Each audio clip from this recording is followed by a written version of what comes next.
Welcome back to day 3 of the 100 Horror Films in 31 Days challenge. I'm at 14. Not too bad. I mean, to do 100, you gotta do a lot of fours. 3 a day will almost get you there, obviously, but you gotta have some fours and fives in there as well. So, before I show you what I watched, I want to give a shout out to T-Money86. He had recently run a contest and I was the lucky winner. And he sent me today, I got it in the mail, the IFC release for a dark song, which I've heard a lot of good things about. I'm looking forward to watching it. T-Money86, thank you very much, and appreciate it. If you haven't seen his videos, I would highly encourage you to do so. I'll put a link in the description box. You can check him out. He's a prolific purchaser of Blu-rays and DVDs, all in the genres that horror-related type stuff and cheesy type stuff. So yeah, I encourage you to watch him. All right, let's get on with the watches. First up is a masterpiece that got a director fired. Michael Powell's 1960 Peeping Tom Studio Canal release. Nice special features, audio commentary track, interviews, etc. But this film came out just before Psycho. And it is a character study of a serial killer, one with a penchant for videotaping his victims. He's fascinated with creating fear in people and capturing it live at the moment it's happening.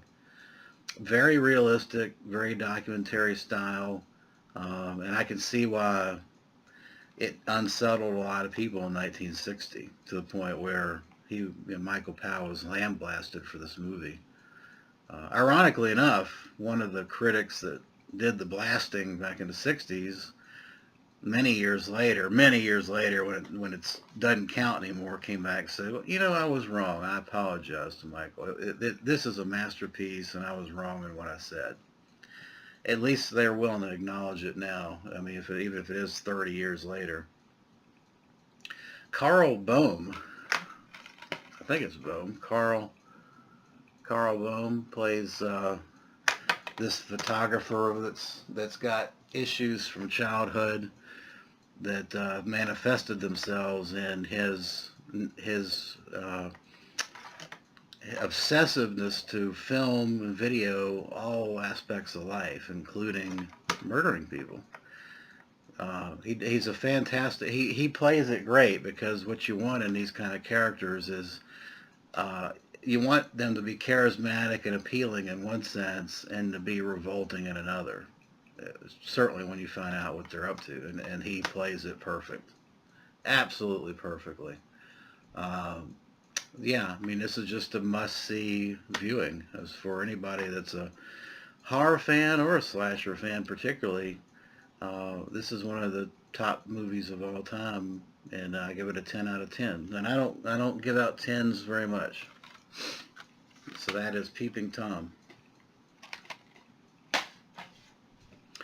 Next up is a movie that pissed me off, and it's kind of hard to piss me off. I mean, at the end of the day, I may not like a movie, but put it in perspective. It's a movie. Is it really that big a deal? Even if it sucks, I don't typically get to the point where I want to run my head through a wall or rant like a madman.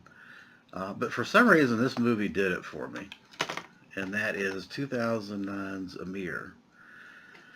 This is a film that came out from a French duo, Helen Catet and Bruno Forzani. And I believe they did the another one, all the colors of the, not all the colors of the dark, but the strange colors of my outer space, or some shit like that. This release has some of the 5 short films that they did, kind of as a precursor to Amir. I guess it was kind of a stepping stone to the full-length feature, trying to get money. And if you watch the 5 short films before you watch the movie, which is what I did, you get the sense that what they were Gialli, Bava, Mario Bava lovers, and they wanted to do a homage to Mario Bava. Great. So let's watch Amir. I put Amir on, and it's nothing. It just, it's one endless, extreme close-up after another for 90 minutes. There's no cohesive plot storyline. It's just a series of images. And I'm sure, obviously, there's some metaphor associated with each of the images, but you get an extreme close-up of an eyeball, of a glass breaking, of the pores of someone's skin, the hairs in their skin. I mean, endless. You get shots of people's kneecaps when they're walking, shots of their, it's an endless parade of extreme close-ups that's trying to sell you as some wonderful art film. What it sold me as is it's just a bad movie, made by people that don't really have anything to say, and they don't know how to make a movie. Um, I think even Jess Franco, who had sometimes had a penchant for overusing extreme close-ups, would probably be rolling over at this, because this is just 90 minutes of extreme close-ups. Um, you know, it's almost like a kid with a new toy. Hey, man, let's do this. Let's do the extreme close-up, and they're so enamored of it, they decide, well, they overdo it. They just wear out the idea to the point where it's no longer fun and no longer interesting. And that's what happened. This is a movie with no storyline. It's all style and zero substance. Hated it. Obviously, you can tell I hated it. I think it's crap, and hopefully these folks won't. Yeah, they're clearly it's clearly going for the art house crowd, but even if you want to try and attempt to make it be call this art, it's. I mean, I've watched.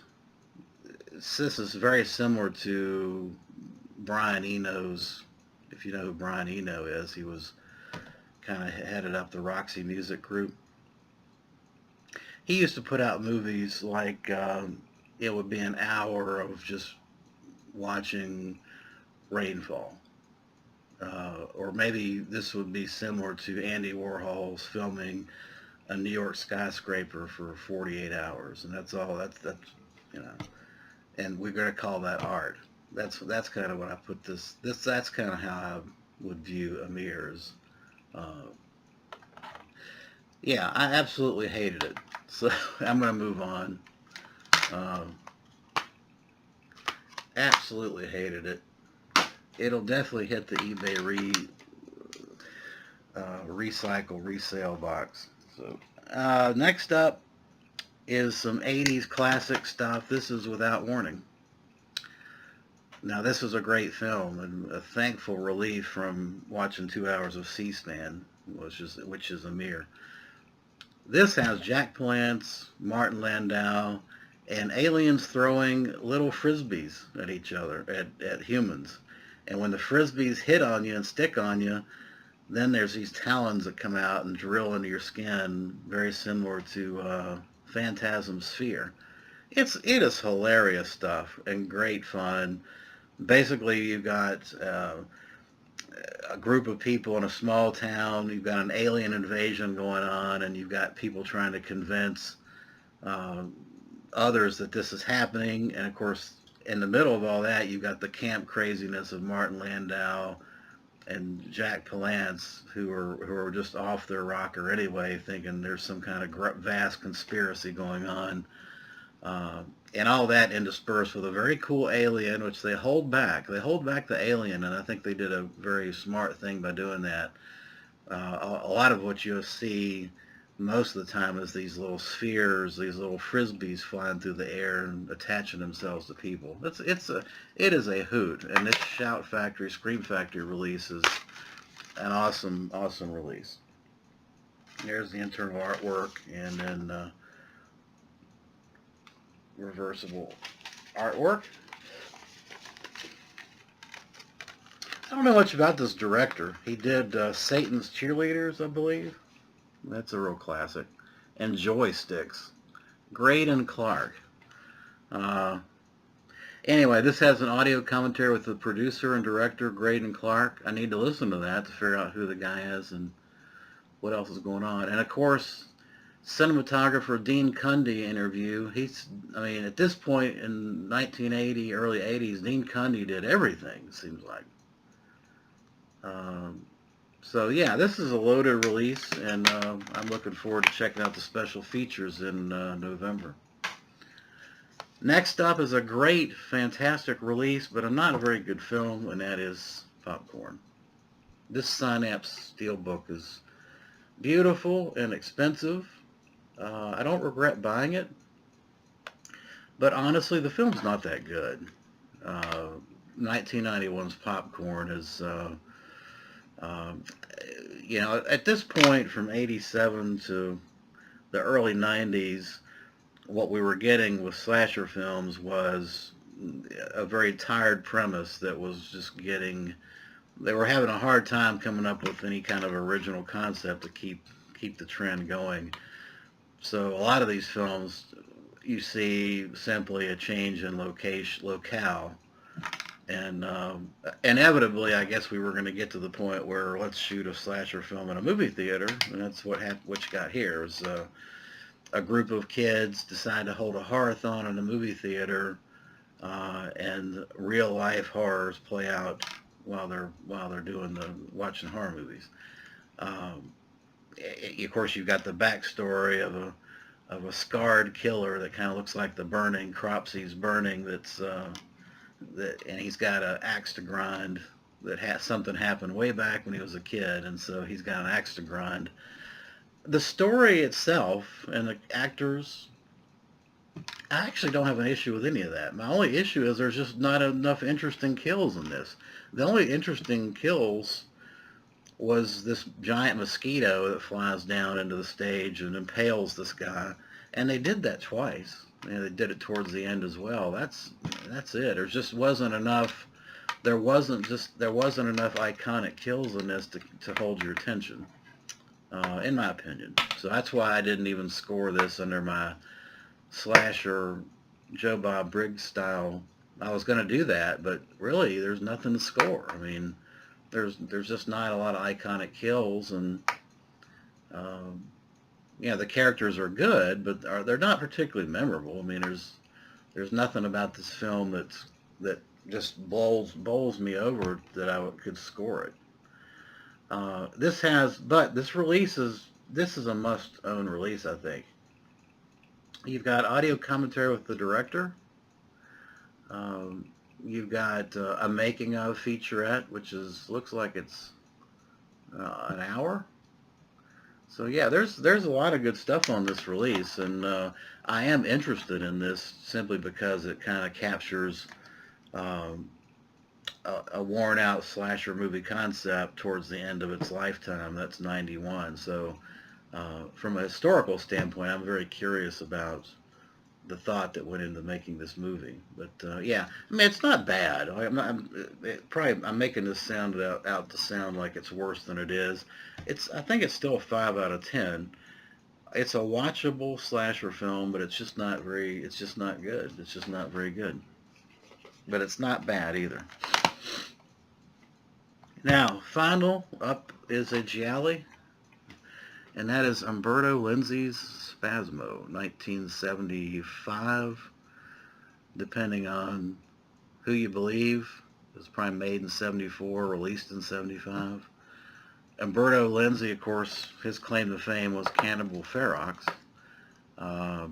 His attempt at a giallo here is an interesting one, although I would not categorize it as a giallo in the sense of a black glove killer. This is much more along the lines of a psychological murder mystery.